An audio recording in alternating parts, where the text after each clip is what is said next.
wa ta'ala, bersyukur kepada Allah Subhanahu wa ta'ala. Kita puji Allah Subhanahu wa ta'ala kerana Allah Subhanahu wa ta'ala telah mengizinkan kepada kita untuk sama-sama terus mana kita berusaha dengan qudrah dan iradah Allah Subhanahu wa ta'ala.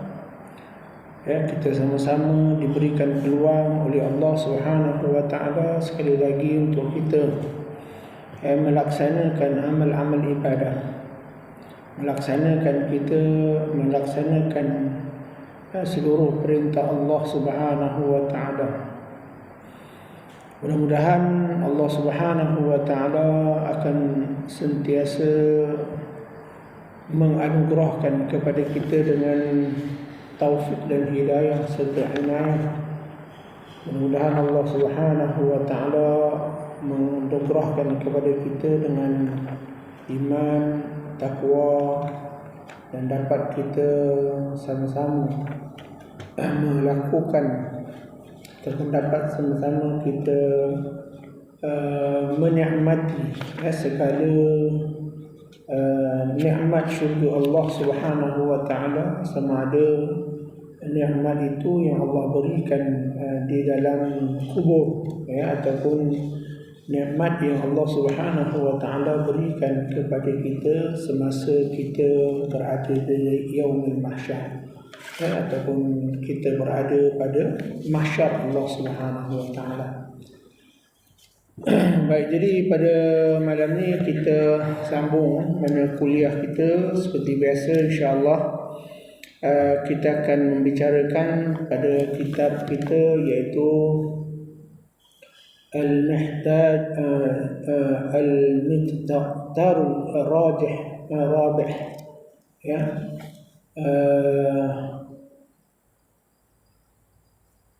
fi sawabil amal wassalih, mana tajuk kita tentang bagaimana kelebihan orang-orang yang beramal soleh dengan dari segi ganjaran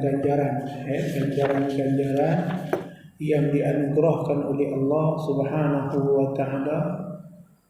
Mudah-mudahan membakar semangat kita untuk kita melaksanakan mana amal-amal soleh, untuk bekalan kita untuk mempertingkatkan iman kita kepada Allah Subhanahu wa ta'ala. Jadi pada malam ni insya-Allah mana kita sambung lagi tajuk tentang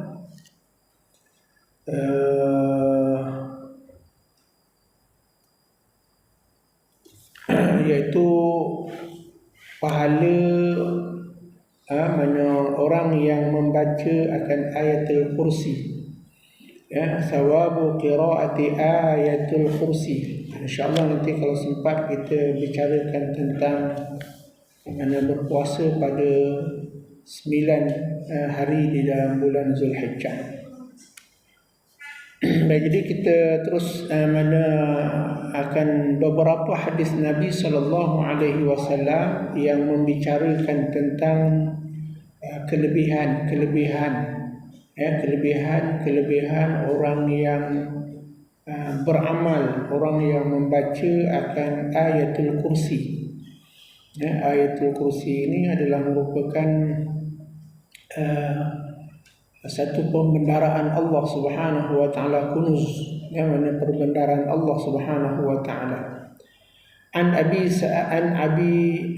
Ubay bin Ka'b radhiyallahu anhu qala Rasulullah sallallahu alaihi wasallam, ya Aba Munzir, atadri ayyu ayatin min kitabillahi ma'aka a'zam? Qultu Allahu la ilaha illa huwal hayyul qayyum ila akhir al-ayah. Qala faduriba fi sadri wa qala liyahnika al-ilmu ya Aba Munzir, rawahu Muslim. Warawahu Ahmad bi isnad sahih wa zada wallazi nafsi biyadi inna li hadhihi al-ayah lisanan wa syafatain wa tuqaddisu al-malika inda saqil arsh. Baik, daripada Ubay bin Ka'ab, daripada Ubay bin Ka'ab radhiyallahu anhu telah berkata, telah bersabda Rasulullah sallallahu alaihi wasallam telah berkata, Rasulullah sallallahu alaihi wasallam telah berkata kepada Aba Munzir, Aba Munzir bapa si Munzir, iaitu bapa kepada Ubay bin Ka'ab, kepada bapa kepada Munzir. Mana ya Aba Munzir, wahai bapa Munzir, mana Ubay ni ada anak nama dia Munzir. Kata Nabi sallallahu alaihi wasallam, atadri ayyu ayah min kitabillah, adakah kamu mengetahui akan ayat-ayat daripada kitab Allah Subhanahu wa taala yang ma'aka azam, mana di sana bersama dengan kamu ada sesuatu yang lebih besar. Ayat-ayat, Nabi tanya, adakah kamu mengetahui apakah ayat-ayat yang dalam kitab Allah Subhanahu wa taala, kalau kamu baca dia, kalau kamu hafal dia, maka dia akan memberikan kesan yang amat besar, dia memberikan kesan yang amat baik kepada kamu. Maka kata Ubay bin Ka'ab, qultu, maka aku katakan kepada Nabi sallallahu alaihi wasallam, aku jawab, ya Rasulullah, ayat dia ialah Allahu la ilaha illa huwal hayyul qayyum la ta'khuzuhu sinatun wala naum, sampailah kepada akhir ayat. Mana itu adalah merupakan ayat yang azam, ayat yang paling agung. Kenapa? Waktu mana Jibril alaihissalam dicipta oleh Allah Subhanahu wa taala, sewaktu Nabi Jibril menceritakan kepada Nabi sallallahu alaihi wasallam selepas Allah menciptakan Jibril alaihissalam. Jadi sebelum adanya malaikat lain selain daripada al-qalam dan juga lauh, mana Allah tak diciptakan lagi malaikat-malaikat yang lain, maka Allah Subhanahu wa taala ciptakan kepada yang ketiga itu ialah Jibril alaihissalam. Jibril alaihissalam ni adalah malaikat yang boleh dikatakan antara malaikat yang paling dekat dengan Allah Subhanahu wa taala. Maksudnya mana dari segi pengabdian, ketaatan dia, dia lagi dekat dia dengan Allah Subhanahu wa taala, dan malaikat yang paling tawaduk, dan malaikat Jibril ni dia ada dua tugas. Yang pertama, tugas dia adalah menyampaikan wahyu, menyampaikan wahyu kepada para nabi dan para rasul. Yang keduanya, tugas malaikat Jibril alaihissalam ni ialah menurunkan padanya bala. Mana kalau kata bencana alam apa semua, tu kerja malaikat Jibril alaihissalam. Jadi satu ketika setelah mana Allah Subhanahu wa taala menciptakan malaikat Jibril ni, yang Jibril alaihissalam dia memiliki 600 sayap. Dia memiliki 600 sayap. Satu sayap dia ataupun sepasang sayap dia, kalau dia buka, dia kembangkan sayap dia tu, mana dia boleh menutup timur dan barat. Mana ibaratnya, mana Jibril ni, dia punya besar, dia bila dia buka sayap dia kiri kanan, dia boleh peluk bumi ni. Boleh peluk. Tapi itu tak besar lagi. Kalau kita lihat malaikat Israel, dia lagi besar. Kerana pernah diceritakan dalam satu riwayat bahawa Nabi SAW pernah bertanya kepada malaikat Azrail. Dia kata, wahai Azrail, macam mana kamu cabut nyawa orang? Macam mana kamu cabut nyawa manusia, nyawa makhluk? Semua makhluk dekat atas bumi ni dia yang mencabut. Tak kira binatang ke, manusia ke, jin ke, selain daripada malaikat, iblis ke, dialah punya kerja yang mencabut nyawa para makhluk yang diciptakan Allah Subhanahu wa taala. Jadi berlaku mana kepelikan kepada Nabi SAW. Macam mana kadang-kadang Nabi Azrail ni dia boleh cabut nyawa orang daripada timur ke barat, boleh mati serentak. Mana kata setiap saat kalau ada ditakdirkan Allah 1000 orang mati, 1000 orang. Hari ni kita tengok COVID, satu dunia di Indonesia, mana di negara-negara barat, di negara kita, boleh kata ada yang mati serentak, ada yang saat yang sama mati sama, walaupun jam tu berbeza dari segi waktunya, tapi waktu yang sama yang telah ditentukan Allah Ta'ala. Jadi perkara ni berlaku sedikit kepelikan pada Nabi SAW. Maka kata malaikat Azrail, ya Muhammad, sesungguhnya bagi aku mencabut nyawa manusia ni mudah. Kamu ni aku ibaratkan seperti mana makanan yang terletak di dalam dulang. Makanan yang terletak dalam dulang. Kemudian pada ketika mana kamu makan 5-6 orang, kamu boleh capai di mana sudut dekat dalam dulang tu untuk kamu ambil akan makan tersebut. Maka pada ketika itu kata Israel, begitulah keadaannya aku mencabut akan nyawa makhluk atas perintah Allah Subhanahu wa taala. Mana dia lagi besar? Dia lagi besar. Mana dan ada setengah riwayat mengatakan bahawa Jibril pernah berkata kepada Nabi Azrail pernah berkata kepada Nabi sallallahu alaihi wasallam, ya Muhammad, mana dunia kamu ni bagi kami ibarat seperti mana kamu genggam telur. Kita pegang telur, mana kita genggam dia, mana macam mana kita boleh genggam telur tu, boleh pegang. Maka kata Azrail, begitulah keadaannya bumi kamu ni. Bumi ni besar tapak tangan Azrail.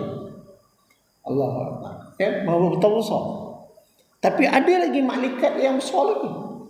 Ada malaikat yang lebih besar. Contoh malaikat yang menanggung arasy lagi besar. Jadi mana Allah Subhanahu wa taala ciptakan para malaikat itu dengan berbeza-beza pada kejadiannya. Tapi nak ceritanya bagaimana Jibril alaihissalam apabila dia berjalan selepas dia diceritakan Allah Subhanahu wa taala, maka dia berjalanlah ataupun pergilah dia mana dia pelusuk ataupun pergi kepada tempat-tempat, dia tengok tempat arasy, pergi mana. Satu ketika dia terdengar akan satu suara. Terdengar dia akan satu suara, suara yang mana kedengaran suara akan membaca Quran. Pada ketika itu dia amati akan suara tersebut dengan suara yang amat lunak, suara yang amat mana mengagumkan, ayat-ayat yang dibaca yang tak pernah didengari oleh Jibril alaihissalam. Selepas selesai daripada ayat tersebut dibaca, maka bertanyalah Jibril alaihissalam, ya Allah, mana ayat yang kamu baca, apakah kalam yang kamu sebutkan tadi? Maka kata Allah Subhanahu wa taala, ya Jibril, Mana inilah mana ayatul kursi, ayat kursi. Ya. Kemudian kata Jibril alaihissalam, ya Allah, untuk siapakah mana kalam kamu yang kamu baca untuk kamu beri? Makna rupanya Jibril alaihissalam dia nak amal, nak baca. Tapi kata Allah Subhanahu wa taala, ya Jibril, sesungguhnya ayat ini nanti akan aku berikan kepada hamba aku yang aku kasih. Seorang rasul akhir zaman, ismuhu Muhammad, nama dia Muhammad. Ada setengah riwayat kata Ahmad. Masa tu belum ada makhluk yang nama dia manusia. Belum ada malaikat yang lain selain Jibril alaihissalam. Maka pada ketika itu Jibril alaihissalam mana telah mendengar akan nama ismu Muhammad. Allah beritahu kepada Jibril alaihissalam, ayat ini akan kuberikan kepada hamba-Ku, kekasihku, mana di akhir zaman nanti aku akan beri, satu hari nanti aku akan berikan kepada hamba-Ku yang nama dia Ahmad. Jadi itu antara hadis menonton hadis panjang. Hadis panjang. Jadi akhirnya nak cerita bagaimana ayatul kursi ni Allah Subhanahu wa taala berikan kepada Nabi sallallahu alaihi wasallam. Yang mana di dalam ayatul kursi itu dia mengandungi segala keagungan. Keagungan akan ayat Allah Subhanahu wa taala yang nama ayat kursi ni. Sebab itu bila Nabi bertanya kepada Ubay, ya Aba Manzir, aku nak tanya kepada kamu, apakah ayat yang kalau dia bersama dengan kamu tu dia mempunyai hikmah yang amat besar, yang mempunyai keagungan yang amat besar? Maka kata mana Ubay, dibacakan Allahu la ilaha illa huwal hayyul qayyum. Maka pada ketika itu maka berkatalah Nabi sallallahu alaihi wasallam, maka Nabi pun diambil tangan dia. Nabi pun ambil tangan dia tadi, kemudian faduriba fi sadri, maka Nabi pun tepuk ataupun dia berosok dekat makna dada, pada dada Ubay, pada dada Ubay. Waqala, maka telah berkatalah Nabi sallallahu alaihi wasallam, liyahnika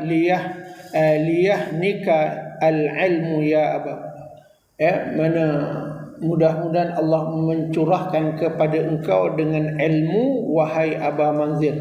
Mana hadis riwayat Imam Muslim. Jadi mana kita kata bahawa kelebihan ayatul kursi ni, dia adalah satu ayat yang amat besar, amat hebat dari segi kelebihan mana tentang ayat kursi ini tadi. Kemudian an Abi Hurairah, daripada Abi Hurairah radhiyallahu an, qala Rasulullah sallallahu alaihi wasallam, likulli syai'in sanam wa inna sanamal Quran suratul Baqarah, wa fiha ayatun min hiya sayyidatul ayatul Quran. Mana Nabi sallallahu alaihi wasallam menyatakan bahawa di dalam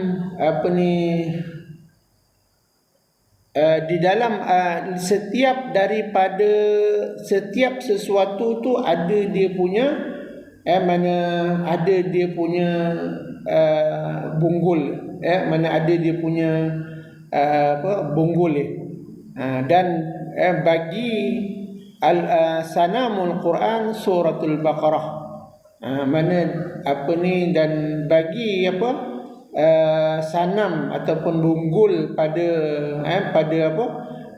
Quran itu ialah surah Al-Baqarah, mana suratul Baqarah.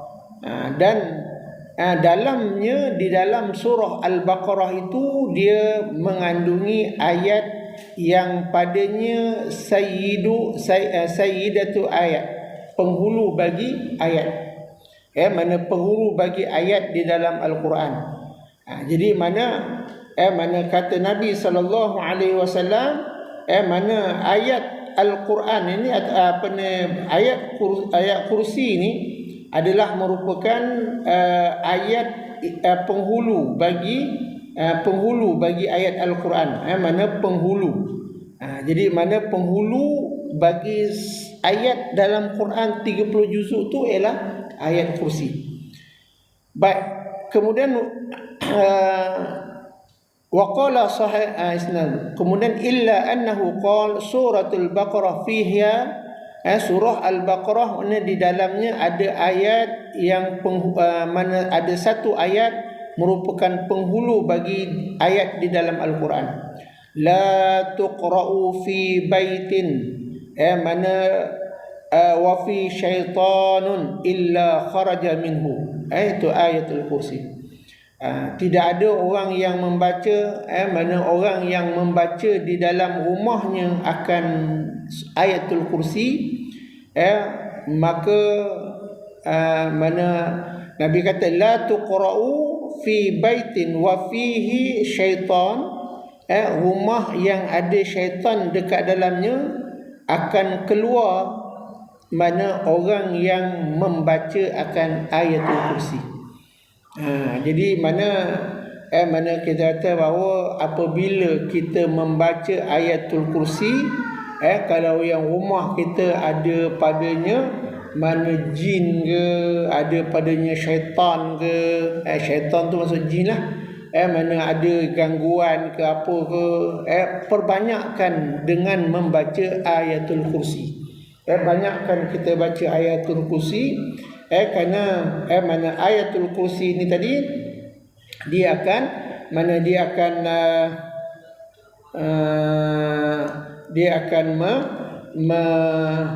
mana dia akan mengeluarkan, mana illa kharaja minha, mana dia akan mengeluarkan, mana maksudnya ayat kursi ini dia akan menjadikan jin ke syaitan akan keluar daripada rumah itu ataupun daripada badan seseorang yang ada padanya. Sebab itu kita amalkan kepada ayatul kursi. Baik. Kemudian daripada hadis yang lain, Nabi SAW sebutkan daripada Ubay bin Ka'ab radhiyallahu anhu kana lahum jarinun fi tamrin, mana adalah bagi mereka ni mana ada beberapa bekas daripada tamar. Wa kana mimma yata'ahadun fayuhadduna yanqus faharsahu zatal lail fa iza wa huwa badabatin shibbah al-ghulam al-muhtalim.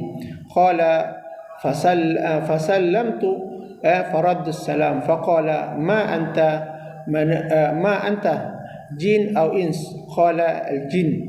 Qultu mana nawalini biyadik fa idza yadu kalbin wa sya'rin wa kalbin, faqultu hadha khalaqul jin, faqala qad alimtul jin anna ma fihi man huwa ashaddu minni, faqultu ma yahmiluka ala ma sana'ta, faqala balaghani annaka tuhibbu sadaqah fa uhbibtu anna asbabi min at-ta'amika, faqultu ma alladhi yahzanu minkum, qala hadzal ayatul kursi.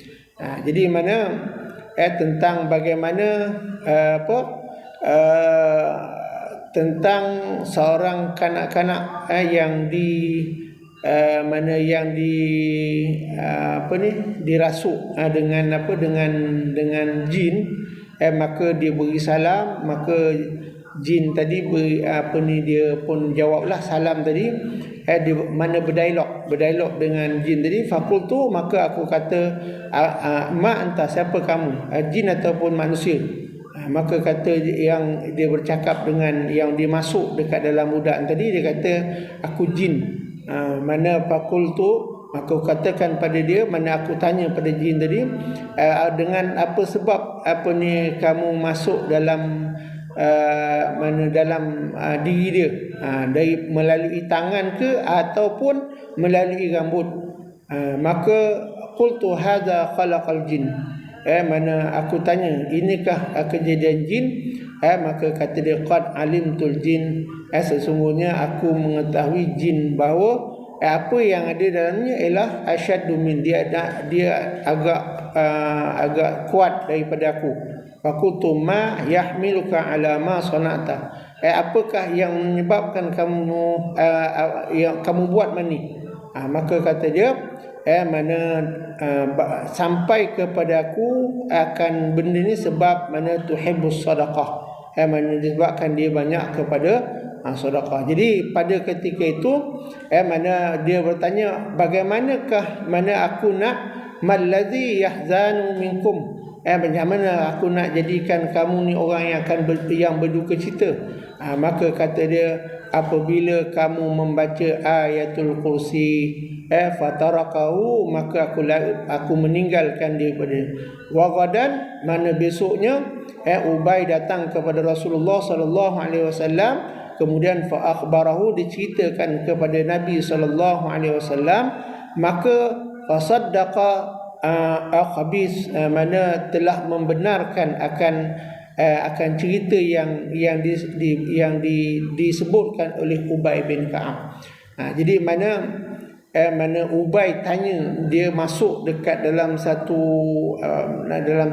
mana menilah dalam pada diri seorang budak, mana kemudian dia berdialoglah dengan jin tu.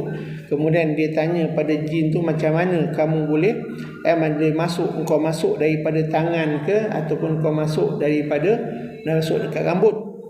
Maka pada ketika itu dalam dialog tu tadi dia kata, macam mana aku nak musnahkan kamu, macam mana, jadi jin ni jin Islam, jin ni Islam, macam mana aku nak musnahkan kepada kamu, macam mana aku nak jadikan mana kalau orang yang dirasuk dengan benda dengan jin ni. Maka kata dia mana hadzil ayatul kursi, mana ayat mana dengan menggunakan ayat mana ayat kursi, menggunakan dengan ayat-ayat kursi. Jadi ini antara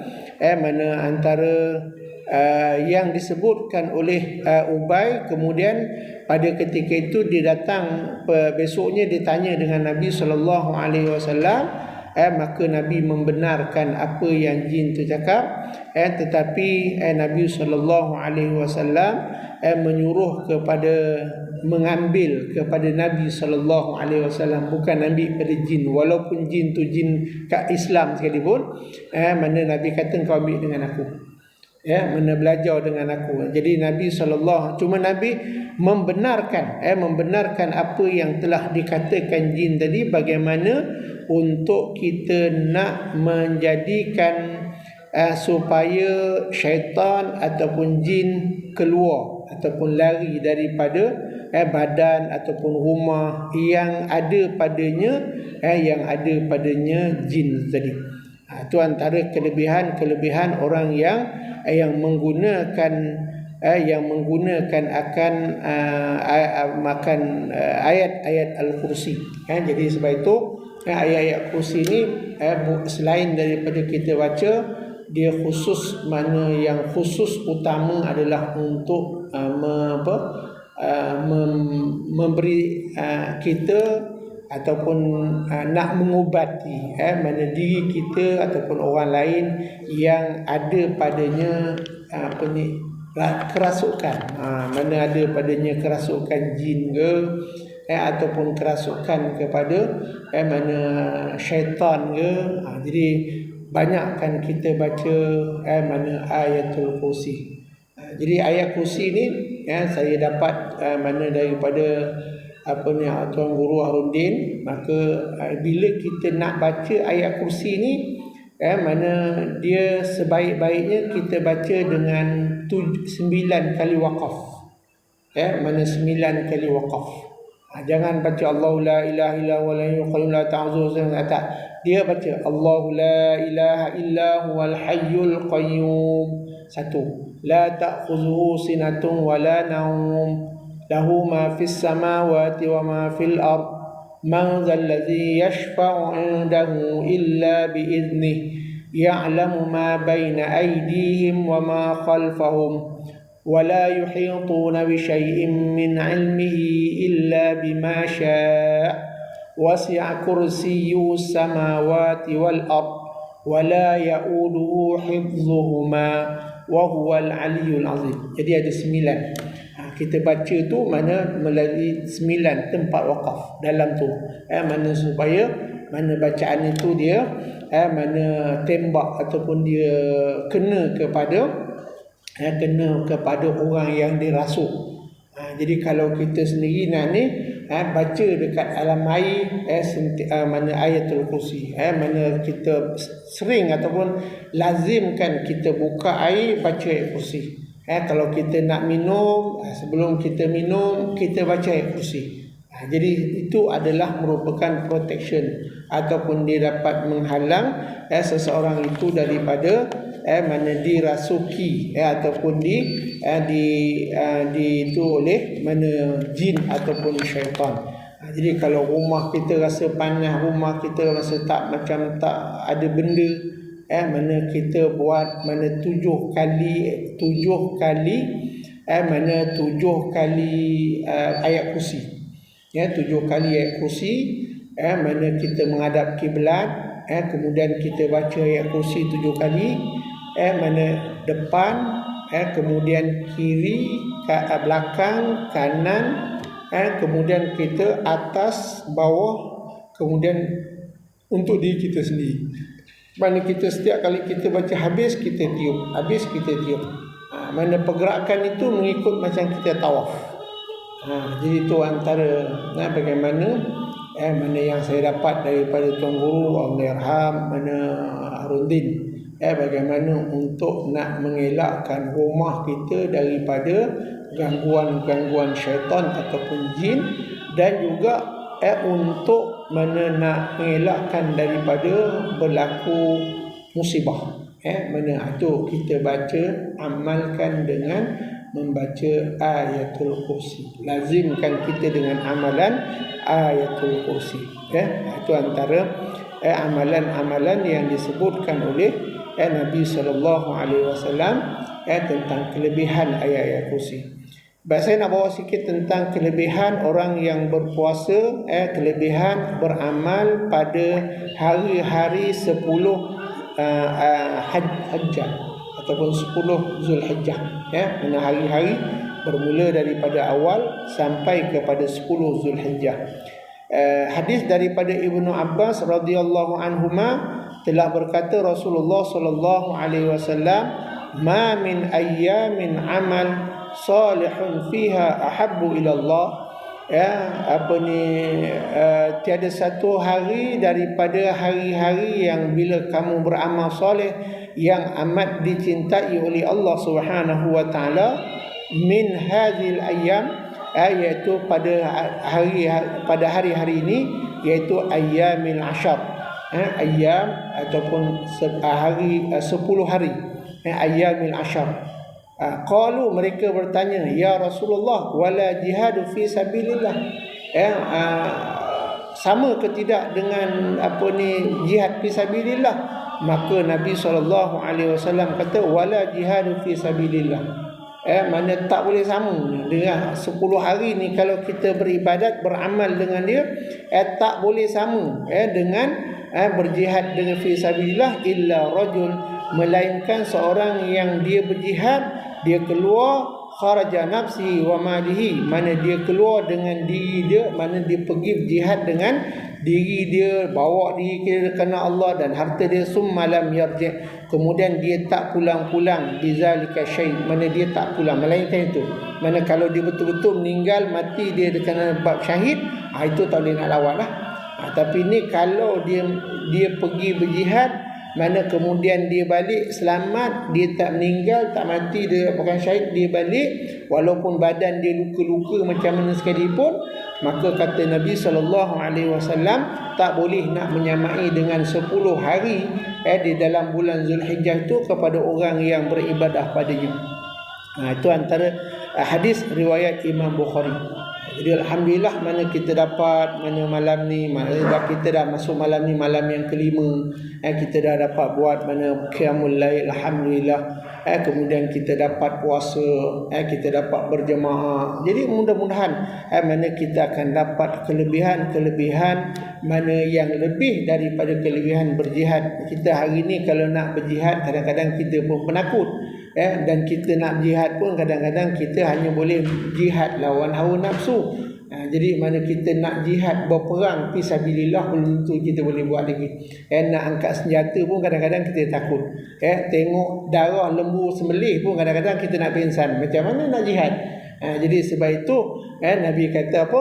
Mana paling tidak mana kamu nak dapatkan kelebihan ni lebih daripada kelebihan jihad itu tadi, ialah dengan kita mana beramal soleh pada malam-malam 10 daripada bulan Zulhijjah. Hadis sahih riwayat daripada Imam Bukhari.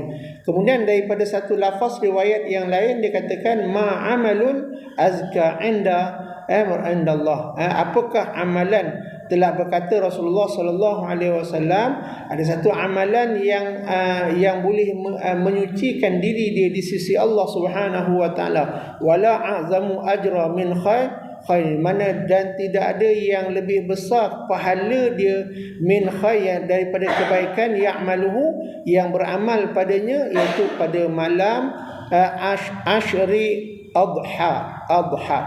Mana iaitu orang yang beramal pada malam 10 Zulhijjah.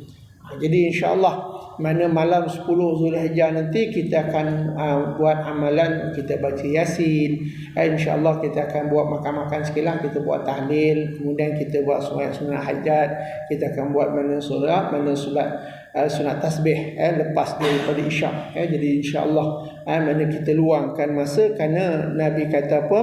Mana tidak ada ganjaran yang lebih besar, tidak ada ganjaran yang lebih besar, yang lebih baik pada orang yang beramal pada malam 10 Zulhijjah. Pada malam 10 Zulhijjah, mana amalan yang dapat menyucikan akan diri dia, hati dia di sisi Allah Subhanahu wa taala. Baik, kemudian dalam hadis Jabir radhiyallahu an, bahawa Rasulullah sallallahu alaihi wasallam telah bersabda, ma min ayyamin afdalu indallah, tidak ada satu hari yang tidak ada daripada hari-hari yang terlebih afdal di sisi Allah daripada ayyam, iaitu hari 10 Zulhijjah. Maka telah berkata, faqala rajul, bertanya kepada seorang lelaki kepada Rasulullah, sahabat telah bertanya, ya Rasulullah, hunna afdalu ham iddatahunna jihadan fi sabilillah. Mana ya Rasulullah, adakah mana hari-hari itu lebih afdal ataupun bilangan dia daripada jihad fi sabilillah? Qala, maka kata Nabi sallallahu alaihi wasallam, hunna afdalu min iddatihinna jihadan fi sabilillah illa afiran yu'affaru wajhuhu fi turab, melainkan kalau sekiranya orang yang keluar fi sabilillah itu dia kena iqaq, kena musibah, kemudian dia meninggal, ataupun mana di badan dia banyak yang luka-luka disebabkan jihad itu tadi, menahan sakit, yang tu dia kata, Nabi kata tak boleh lawan. Tapi nak ceritanya kalau dia pergi elok, jihad balik elok, maknanya dia mana 10 hari kita amal tu lebih baik. Macam kita, mana kita tak ada berjihad hari ni, jihad apa pun tak ada, mana kita nak perang pun tak ada. Jadi baiklah mana kita hidupkan 10 malam terakhir, ke 10 daripada awal Zulhijjah tu sampailah kepada 10 Zulhijjah. Kenapa dalam satu hadis lain dikatakan bahawa Nabi bersabda, afdalu ayyamid dunya ashar, mana seafdal hari dunia adalah maknanya 10. 10 tu maksudnya adalah hari bermula 1 Zulhijjah sampailah kepada 10 Zulhijjah. Ada satu riwayat mengatakan Asyara Zulhijjah ataupun malam 10 Zulhijjah. Ini kelebihan kita menghidupkan malam mana 10 Zulhijjah yang tidak ada dia punya kelebihannya, walaupun nak menyamai dengan fisabilillah sekali, mana Nabi SAW sebut betapa kelebihan yang Allah Subhanahu wa taala mana berikan kepada orang yang beribadah, orang yang menghidupkan akan 10 hari daripada bulan 10 hari bulan Zulhijjah tu, terutamanya pada malam 10 Zulhijjah. Jadi insya-Allah mana kita dapat peluang hari ni, mana kita walaupun dekat masjid-masjid tak dapat nak melakukan benda macam ni, insya-Allah kami di sini sentiasa mana buka, mana walaupun dalam keadaan yang mengikut kepada SOP lah. Jadi insya-Allah mana kita hidupkan terus. Kita ada hari malam ni malam yang kelima, mana kita ada 4 hari lagi insya-Allah untuk kita sama-sama mana sama-sama kita menghidupkan terutamanya pada 10 Zulhijjah. Jadi insya-Allah mana nanti pada akhir mana malam raya tu kita akan buat amalan ibadah lepas maghrib sampailah kepada Isyak. Jadi sampai habislah. Dan 9 Zulhijjah tu insya-Allah kalau kita ada tu lepas asar kita akan buat doa hari Arafah. Doa hari Arafah insya-Allah sampailah kepada malam insya-Allah. Mudah-mudahan mana kita dapat menghidupkan hati kita, jiwa kita dengan amal-amal soleh dan kita kembali kepada Allah dengan selamat, dengan cahaya Allah Subhanahu wa taala. Wallahu alam. Al-Fatihah.